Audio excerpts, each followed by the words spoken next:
Et salut tout le monde, c'est Dorian et on se retrouve aujourd'hui pour une toute nouvelle vidéo sur Dorian Talk. Et aujourd'hui, on va faire des choix et des dilemmes impossibles. On va voir un peu ce que ça donne. Ça va partir dans tous les sens comme d'habitude. Donc, on va commencer maintenant. Je vous invite à liker, vous abonner et commenter. Et on est parti. Alors, que ta grand-mère ait vu ta sextape ou que quelqu'un l'ait publié sur Facebook durant 5 minutes. Alors, ma grand-mère étant sur Facebook, dans tous les cas, elle va la voir. Donc autant qu'il n'y ait que elle qui la voit. Je la salue d'ailleurs si elle passe par là. Donc non, autant qu'il n'y ait que elle qui voit la sextape, quoi. Bon, voilà. Être vierge jusqu'à tes 40 ans et ensuite avoir une vie sexuelle incroyable, ou avoir une vie sexuelle médiocre toute ta vie. Bah, être vierge jusqu'à 40 ans et après avoir une vie sexuelle incroyable. Je connais des gens qui ont des vies sexuelles à 60, 70, 80 ans. Donc tu peux avoir 40 ans, voire 50 ans de vie sexuelle incroyable. Parce que se taper toute une vie entière de sexe nul, c'est non. Puis en plus, c'est être vierge jusqu'à ses 40 ans. Sauf que je pense que la première fois en moyenne, on va dire que c'est entre 15 et 20 ans. Donc en fait, t'as 20 ans mauvais et après, c'est incroyable. Bah ouais, et puis de toute façon, de manière globale, quand t'es jeune, tu cales moins bien que quand t'es plus âgé, parce que t'as de l'expérience. Puis tu sais plus facilement ce que tu aimes, tout ça, tout ça. Donc de toute façon, je pense qu'il vaut mieux avoir... c'est 40 ans, c'est ça, ouais. Il vaut mieux avoir une vie sexuelle incroyable après tes 40 ans et avoir rien fait avant, que de vivre de 20 ans à 60, 70, 80 ans avec une vie sexuelle médiocre. Clairement. Voilà. Que tes parents te voient faire l'amour ou voir tes parents faire l'amour. J'ai déjà vu, alors j'étais gamin, mais j'ai déjà vu mes parents faire l'amour. Anecdote, c'était avant 2003, donc j'avais 4, 5, 6, j'avais 6 ans maximum, quoi. Et j'entends du bruit dans la chambre de mes parents. Du coup, moi je passe juste la tête par la porte pour voir ce qui se passe, quoi. Et là, ma mère me dit ferme la porte tout de suite. Du coup, j'ouvre la porte, je rentre dans la chambre et je referme la porte. Moi, j'avais refermé la porte.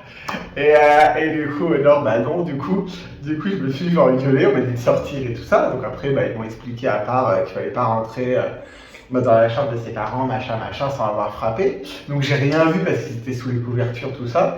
Mais j'ai déjà chopé mes parents en train de ken. Voilà. Mais je me suis fait déjà choper par mon beau-père en train de me masturber. Non, je crois que je préférerais quand même que mes parents... de voir mes parents. Ouais, je me verrais pas infliger à ma daronne toute sa vie l'image de son fils en train de ken, quoi. Non. Moi, je pourrais vivre avec. Je suis pas sûr que l'inverse ce soit vrai. Alors, faire l'amour durant 1 minute ou durant 10 heures en continu. Ah, 10 heures, c'est trop. J'ai déjà pas assez de temps pour dormir, ce qui explique cette tête. Entre le boulot, YouTube, les lives YouTube, parce que je suis pas mal en live le soir sur YouTube. D'ailleurs, n'hésitez pas à me rejoindre. Normalement, vous avez une notification quand je suis en live. Si je fais l'amour pendant 10 heures, c'est-à-dire que tout le reste n'existe plus.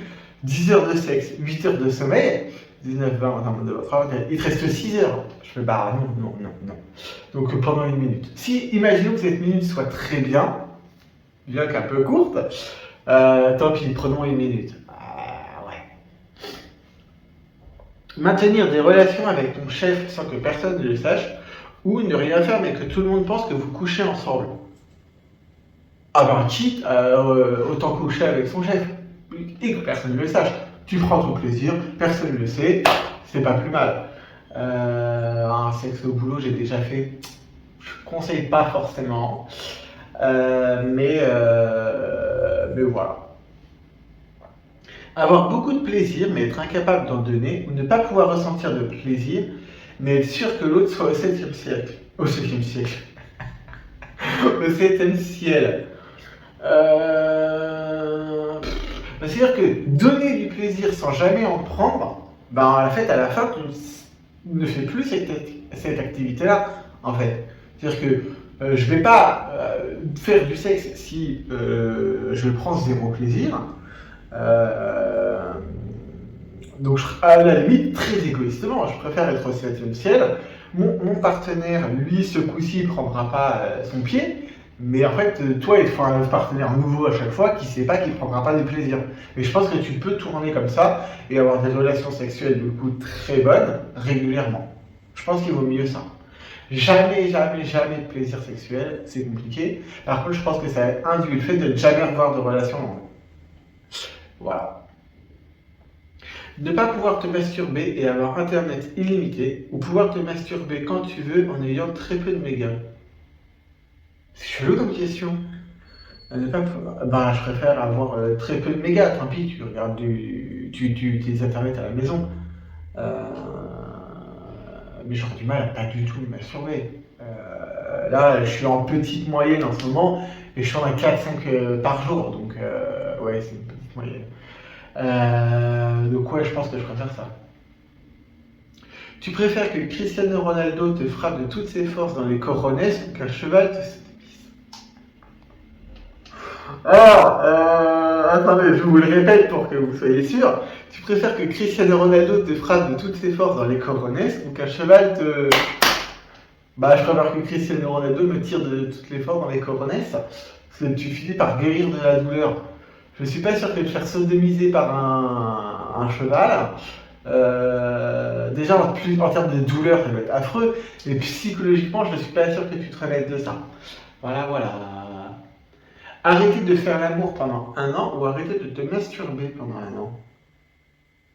Pas arrêter de me masturber. Je pense que si tu fais l'amour, tu n'auras pas la frustration. Avoir la frustration pendant un an de ne pas avoir de contact avec le corps de l'autre, je pense que c'est compliqué. Je suis pas le mec le plus doué pour les relations humaines, mais c'est vrai que le contact physique, c'est quand même un peu intéressant. Voilà. Le faire à l'extérieur ou dans un lit. Dans un lit, hein, clairement, c'est confortable, tu peux faire plein de positions, debout, couché, à genoux, machin, tu peux faire toutes les positions que tu veux dans un lit, c'est quand même très pratique. Alors que dehors, t'es quand même très limité, quoi. Faisons l'amour dans un lit. À choisir. Coucher avec l'âme de ta mère dans... Oula, oula, oula, oula, oula, oula. Coucher avec l'âme de ta mère dans le corps de ta copine. Ok. Ou avec l'âme de ta copine dans le corps de ta mère. Bah, vaut mieux coucher avec l'âme de sa copine dans le corps de sa mère. Si on part du principe que le corps n'est qu'une enveloppe et que la personne, c'est l'âme à l'intérieur. Je ne vais pas coucher avec l'âme de ma daronne. Alors que si le corps n'est qu'une enveloppe et que ça n'en détient pas les traits de la personne, en dehors de son physique, je pense que c'est moins... comment dirais-je ça serait moins perturbant. Voilà. Parce que du coup, si tu te couches avec son corps, ta mère, personne qu'elle est, ne le sera pas, n'en aura pas de souvenir et ne sera pas impacté par ça. Donc, c'est comme si tu couchais avec le sosie de ta daronne, quoi. Ça serait chelou, je vous l'accorde. Ça serait chelou, mais je pense que c'est moins pire. Parce que du coup, après, tu peux venger avec elle en toute décontraction, parce qu'elle, étant donné que son âme ne le sait pas, elle n'a pas conscience de ce qui s'est passé, vos rapports resteront normaux. Ouais. Cette vidéo, c'est n'importe quoi. Alors, on va partir sur un truc un peu moins olé olé. Être un an à ton travail en gagnant 5 fois plus, ou être un an sans travail en gagnant la moitié. Ah. Bah, un an au travail en gagnant 5 fois plus. Bien sûr, quel que soit ton boulot, même si tu le détestes, multiplié par 5, le SMIC étant à 1003, pardon, tu le multiplies par 5, donc tu as 5000, 6000, tu as 6000, 6, tu as 6600 euros par mois. Ça vaut le coup de se sacrifier un an pour 6600 euros. Ouais, t'es à 70 patates, soit tu as même 75 000 patates à la fin de l'année. Bien sûr que ça vaut le coup de se sacrifier un an. Je l'ai fait par le passé pour beaucoup moins que ça. Bien sûr que ça vaut le coup de se sacrifier un an. Bien sûr. Puis ça passe relativement vite un an. Avoir 10 enfants ou aucun. Alors autant Dieu sait que le fait de ne pas avoir d'enfant et que ce soit à l'heure actuelle et dans le futur, soit quelque chose qui me pèse, avoir 10 enfants. Non, des fois ça m'arrive de tomber sur l'émission de TF1, vous savez, la famille nombreuse, machin et tout. Non, non, non, non, non, non. Je comprends pas qu'un adulte normalement constitué puisse faire autant de gosses. Jusqu'à 5 à la limite, c'est déjà beaucoup. Mais jusqu'à 5 à la limite, ça me choque pas. À la limite, 1, 2, 3, 4, 5. Ouais, ça fait 7 avec les parents. Ça rentre dans un véhicule lambda avec 2 strapontins à l'arrière. Je veux dire, c'est encore viable dans la vie de tous les jours d'avoir 5 gosses. Mais au-delà de 5 gosses, c'est kamikaze. En termes de logistique, c'est non, non, non. Alors je te raconte pas quand t'as 10 gosses, quoi. Dans le truc là sur TF1, des fois ils en ont 11, 12, machin et tout. C'est une émission que ma maman regarde, donc du coup, des fois j'en entends parler et tout. Mais c'est trop, c'est beaucoup trop. Puis physiquement, tu dois être épuisé. Je vous avais déjà dit que j'avais 2 nièces, elles sont assez rapprochées en termes d'âge.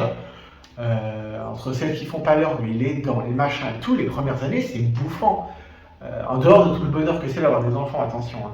Mais avoir 10 gosses, ça veut dire que t'as. Si on considère que tu es plus tranquille à partir de 4-5 ans, parce que les enfants font leur nuit, machin et tout, entre le premier et le dernier, mais le nombre de temps sur lequel toi tu dors pas et tu vis pas, c'est non, non, avoir 10 gosses, c'est non. Non. Que personne ne soit là à ton mariage ou à tes funérailles. Bah, que personne soit là à mes funérailles, je m'en tape, je serais mort, alors que ton mariage, si vraiment. Alors là aussi, hypothèse hypothétique dans mon cas, parce que je me marierai certainement pas. N'avoir personne à ton mariage, c'est hyper triste. Soit tu connais vraiment personne en dehors de ton mari, et du coup vous invitez personne, ça part du fait que vous n'ayez pas de famille, des deux côtés, vous n'avez pas d'amis, personne dans votre travail respectif, tu vois, c'est quand même violent. Alors qu'au funérailles, tu t'en fous, tu es mort. Et comme je ne suis pas spécialement croyant, j'espère que, mais je ne suis pas spécialement croyant, ben en fait je pars du principe que tu ne t'en rends pas compte. Et puis, imaginons qu'il y ait une vie ou qu'il n'y ait pas une vie après la mort, on est parti sur un truc très sérieux là. Je pars du principe que ce qui compte, c'est ce que tu fais et le fait et la course à être heureux au moment où tu es vivant. Je pense que avoir du monde à ton mariage, être entouré de gens qui t'aiment et que tu aimes, c'est plus important qu'il y ait des gens à ton enterrement. D'autant plus que ça arrive, hein, qu'il y ait des gens à ton enterrement que tu ne puisses pas blairer. Donc, vraiment, qu'il y ait des gens à ton mariage. Perdre 50 euros ou la personne que vous détestez le plus gagne 1 million d'euros. C'est malin ça comme question.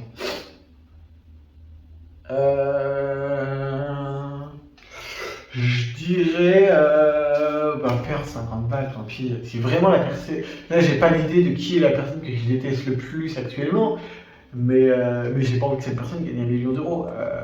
Tant pis, 50 balles, c'est rien, entre guillemets. Dixit le mec qui n'avait pas de travail il y a encore pas longtemps. Mais c'est rien comparé à gagner 1 million d'euros. Alors, gagner 50 000 euros d'un coup, ou qu'on te donne 5 euros par jour toute ta vie. Alors, attendez, calculatrice. 5 euros par jour toute ta vie. Donc ça fait 5 fois. Alors c'est même pas comme ça qu'il faut faire le calcul, il faut faire 50 000 euros divisé par 5. Ça fait 1, 2, 3. Ça fait 10 000 jours divisé par l'année. 365 jours. Il te faut 27 ans. Au bout de 27 ans, tes 5 euros par jour seront rentabilisés. Bah, j'espère vivre encore 27 ans. Du coup, je prends les 5 balles par jour. Et là, il faut être malin. Tu prends tes 5 balles par jour, tu les stocks. Et voilà. Après, 50 000 euros d'un coup, ça te permet justement, si tu as un crédit, d'en rembourser une partie. Si tu n'as pas de crédit mais que tu veux acheter, ça te fait un bel apport. Ça, je pense que ça dépend où tu en es dans ta vie actuelle. Moi, étant donné que j'ai la chance, alors j'ai travaillé pour des propriétaires, je prends 5 euros. Je prends 5 euros par jour toute ma vie, tu les mets dans une boîte, et dès que tu arrives à une grosse somme, là tu te fais plaisir avec ce qui te fait plaisir sur le moment, quoi. Ou un investissement autre. Voilà. Avoir l'apparence d'un enfant de 10 ans toute ta vie ou l'apparence d'un monsieur de 70 ans toute ta vie. L'apparence d'un monsieur de 70 ans, avoir l'apparence d'un gosse toute ta vie, c'est non. C'est non. Et puis, tu as des mecs de 70 ans qui sont très bien conservés. Si tu manges correctement, que tu dors correctement et que tu fais un peu de sport, tu peux arriver à 70 ans et être très bien conservé. Je dors mal, je fais mal du sport et je bouffe mal. Voilà. Je pense que si j'y arrive à 70 ans, je serai pas bien conservé, mais je pense que j'arriverai de toute façon pas à 70 ans. Problème réglé. Gagner 100 000 euros maintenant ou gagner 1 million d'euros dans 10 ans. Bah, 1 million d'euros dans 10 ans, là aussi, la question elle se pose pas. 10 ans, ouais, j'aurai 37 piges. Je serai encore en train de payer mon crédit. Autant prendre 1 million plus tard. Bien sûr. Les gens, c'est des ouf. Les gens, c'est des ouf. Alors, attendez. Voyager dans le monde entier sans pouvoir revenir à ton pays d'origine ou jamais sortir de ton pays. Ah bah voyager dans le monde entier. T'as 192 pays dans le monde, ou 196. Je préfère voyager dans le monde entier quitte à jamais revenir en France. Tant pis. Je dis ça alors que je voyage pas. Mon prochain voyage à l'étranger, et un de mes premiers, c'est Rome au mois d'avril du coup. Bah, c'est dans un mois d'ailleurs. Oui, je suis tout excité, je pars 2 jours et en vrai je pars une grosse journée et demie. En fait je passe une nuit là-bas. Je vous ferai un super vlog, je ne sais pas encore comment ça va se débrouiller, mais en tout cas je vous ferai un super vlog. J'espère pouvoir acheter des trucs un peu typiques que je puisse ramener dans l'avion pour pouvoir faire des dégustations. Bref, j'ai trop hâte d'aller à Rome, il y a des milliers de trucs à visiter. Et si ça me plaît, je pourrais y retourner parce que c'est pas trop loin. Si tu t'y prends en avance, c'est pas trop cher. Avion la plus hôtel, j'ai réservé en janvier pour avril du coup. J'en ai eu pour 130 balles, donc c'est très raisonnable. Et après, il te reste sur place les trucs. Mais le voyage, j'en ai eu pour 130 balles. C'est quand même pas dégueu. Voilà. Je sais plus pourquoi. Ah oui, c'était voyager les pays. C'est éloigné, mais voilà, tout ça pour dire que sur la chaîne, il y aura bientôt au moins une vidéo sur mon voyage à Rome le mois prochain. Donc ça arrivera, si je voyage fin avril, ça arrivera soit fin avril, soit début mai, quoi. Voilà. Donc abonnez-vous, likez la vidéo et regardez plein de mes vidéos. J'ai besoin de 4000 heures de visionnage pour gagner du pognon avec cette chaîne YouTube un jour, potentiellement parce que c'est pas sûr. Donc n'hésitez pas à regarder mes vidéos longtemps. Voilà. Être pauvre aux côtés de l'amour de votre vie ou être multimillionnaire sans jamais connaître l'amour. Je n'en ai aucune idée. Ça dépend ce que tu appelles pauvre, mais disons, si t'es classe ouvrière, classe populaire, oui, il vaut mieux être pauvre et connaître l'amour, je pense. Ne plus jamais faire de bisous ou ne plus jamais prendre quelqu'un dans tes bras. Ah. Quand les enfants sont petits, c'est plus intéressant de les prendre dans leurs bras.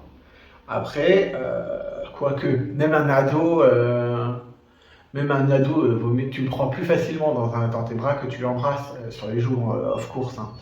Je fais plus jamais de bisous et je prends dans mes bras. Là, pareil, je pense à mes nièces. Prendre dans ses bras quelqu'un, c'est quand même très réconfortant. Donc, prendre dans les bras. Vaut mieux ne plus faire de bisous et prendre dans ses bras. Être incroyablement intelligent mais très moche ou incroyablement beau mais très bête. Alors moi aujourd'hui je suis moche et con. Du coup je sais pas ce qui est le mieux. Mais je pense que tu as plus de facilité dans la vie en étant incroyablement beau.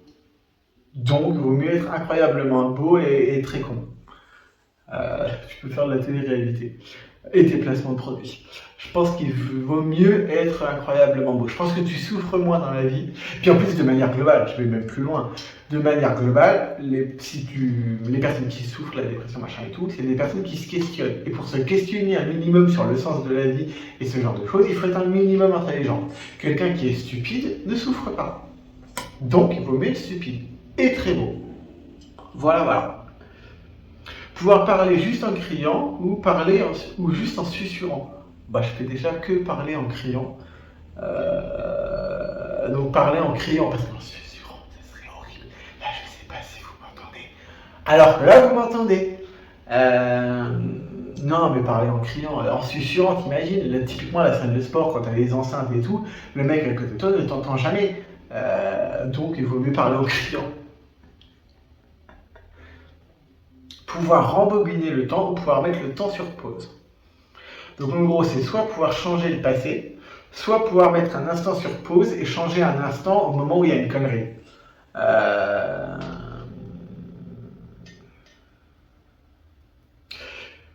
Je pense qu'il vaut mieux pouvoir retourner dans le passé. C'est-à-dire que là, typiquement, si tu as le recul sur ta vie, tu sais ce qui s'est passé à n'importe quel âge que tu as, tu sais ce qui s'est passé dans ta vie par le passé, et tu sais les erreurs que tu as commises dans le passé qui t'ont mené à une situation X actuelle.